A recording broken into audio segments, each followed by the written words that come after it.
Hey guys, and welcome back to my channel. It is 3 in the morning and I told myself I was going to film the story time earlier and I just never got around to it. So now I have to film it and I have to be as quiet as possible and try not to wake my parents or my sister up. So look what I did. Started filming downstairs. I put a pair of pants in the door. So hopefully they don't wake up. Anyway. So today, I am going to tell you guys about the time that I was a victim for human trafficking. So yes, this sounds absolutely crazy. And honestly, looking back, there could have been ways that I could have prevented this. And it didn't have to escalate to where it went to. Here we go. Okay, so 2 years ago, I signed to play volleyball at my JUCO, Dodge City Community College. And I was very excited. I was like, hell yeah, college, you dig? So I wanted everything to go perfect. You know, like I did all the paperwork to go to this school. I did everything. Like I signed my letter of intent, all this. So then one morning I was taking a nap after weights, or I don't even remember what I was doing, but I was taking a nap. I remember that. And I get a call and it has the number from the same area code that I live. The number wasn't saved, of course, so I just ignored it. And then I get another call from the same number and I'm still sleeping. I'm literally like, right now I'm grumpy because like you literally just woke me up. Like this number just called to wake me up.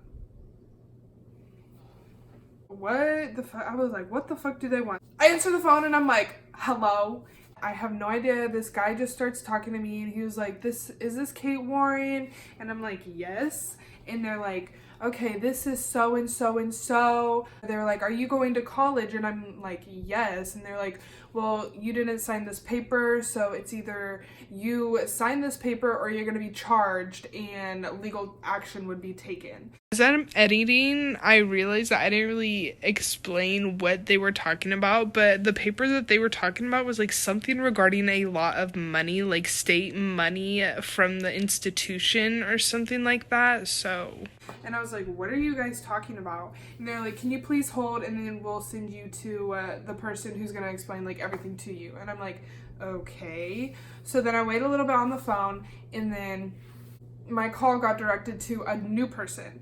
And this lady sounded, I don't know, I don't want to like guess fucking accents or whatever, but she sounded like an old Indian woman, I guess. She had like some sort of, I don't know. She had an accent. Anyway, so I'm like, hello, like what's going on? And she was like, I need you to come to this building in your city and sign this paper or legal action will be taken. It's either you do this or legal action is going to be taken and you're gonna it was something about scholarships. I just remember that much. But I was like, okay. And then she says this. She was like, but you cannot mute or in this call, you have to stay on the phone with me at all times, which totally threw a red flag at me. What? Okay. So I'm upstairs and I'm freaking out talking about this and like I'm telling her, I'm like, okay, I'm going to Dodge City Community College. Like I've done all the paperwork. Like I'm sorry, I'm not doing all this. Like my parents do everything for me. I don't know what's going on. I need to tell my parents. And they're like, no, you cannot end the call. You can't talk to anyone about this. You need to get into your car and drive to this building. And I'm like, what are you like? I'm like, I don't know what to do. Thankfully, okay, something in my head told me something's not right. I don't remember what building they told me to go to. I just remember there was like on something street in my city. And it was a 620 number, so like that is my area code. So like I didn't think anything really of it. So I go downstairs and luckily my mom's sitting there and I'm trying to mouth to her the entire time I'm on the phone with this lady. I'm like, you have no idea what I'm saying, but I was like basically trying to mouth to my mom. I was like, Mom, like I don't know what's going on. Like this lady, like I was trying to tell her all of the tea, and like this lady's on the phone talking to me, asking me questions. So I kept having to talk to her, and I kept telling my mom, like I was like, I don't know what to do. Anyway, somehow the call got disconnected. When the call got disconnected, I tried blaring it to my mom. Like I start raging. Like when I tell you I am raging, I'm talking 500 miles per hour because I have no idea what's going on. I didn't know if this was real or not. The lady calls back and I'm like, what the heck? So I answer it and I'm still talking to her and I'm like, I have to go to this building. I have to get in my car. I have to go sign this paper. And I'm like Mom, give me a piece. Like, I mouthed to my mom, I'm like, give me a piece of paper or whatever. And I'm like trying to write down, like, I'm trying to finish to my mom, telling her the story about what's going on. As I'm telling my mom this, like, my mom's like, what's going on? Like, my mom's still confused too, but I just keep telling her, like, damn near I'm in tears, okay? I just graduated high school. I want to go to college. Like, I'm ready to move out. Like, I didn't want any legal action, like, anything with the words legal action, I do not want to be a part of whatsoever. So, I'm doing what I need to do, you feel me, to get away. I mean, and when I say I want to get away, like, I want to go to Dodge State Community College. I don't want to get away and then be exported to a different country and be in a human trafficking ring, okay? That's not cool. At this point, I've kind of turned to my mom and I'm like trusting my mom. My mom's just like, what the heck? Just hang up. Just hang up. Did you guys just see that? I just had a bug attack my face. That motherfucker.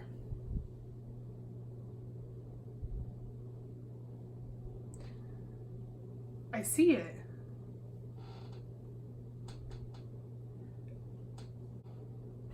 Back to the story. So then, I don't know what to do, so I just hang up.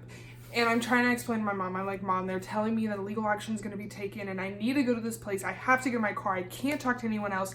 I have to not mute the call. I have to stay on the phone with her at all times while I drive to this place in Great Bend. My mom, she is the sweetest woman ever. Here, let me give you an example. So earlier, it's Memorial Day. So my mom left for the day. She wrote on a piece of paper and she was like, Kate, make sure you have all the clothes picked up in the house. And when I get back, like, I need all the clothes picked up or whatever because the maids are coming tomorrow. So whatever. And she gets back at like 5 p.m. this evening. I didn't have the clothes put up. I'm on the phone with Eddie, and Eddie's stupid. Eddie does not know when to stop, and he always somehow likes to like get me in trouble, I guess. Anyway, so I'm on the phone. I'm sitting down here in the basement. My mom opens the door, and she's like, hey, and I'm like, don't come down here. And Eddie's laughing on the phone. He's like, haha, Kate didn't clean up. And my mom was like, obviously, and closes the door. And that was that. And Eddie was like, because my mom is the sweetest woman in the entire world. Like, she, like, when she snaps, that's how she snaps, you feel me? So, like, it's not really snapping, but, like, that's when I was like, oh shit, my mom is pissed. Anyway, and then I went upstairs later and she was like, I'm sorry for snapping at you earlier. Honestly, that wasn't a snap, but sis went off. She apologized for snapping when she really didn't snap, but like she thought she went off. Anyway, back to the story.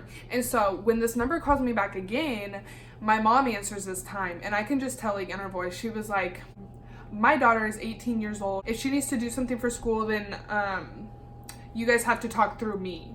And then boom, they hang up.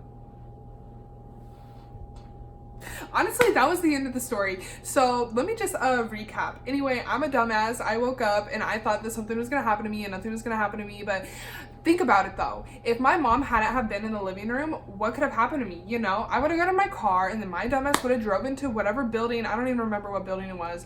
I would have driven there, and then who knows what would have happened to me, because I didn't think it through. So yeah.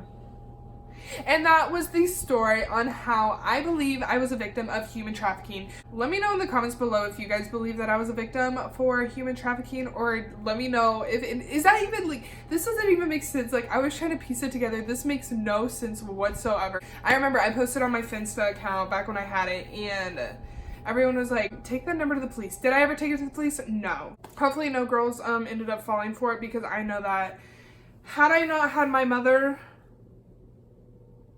I would have fallen for it.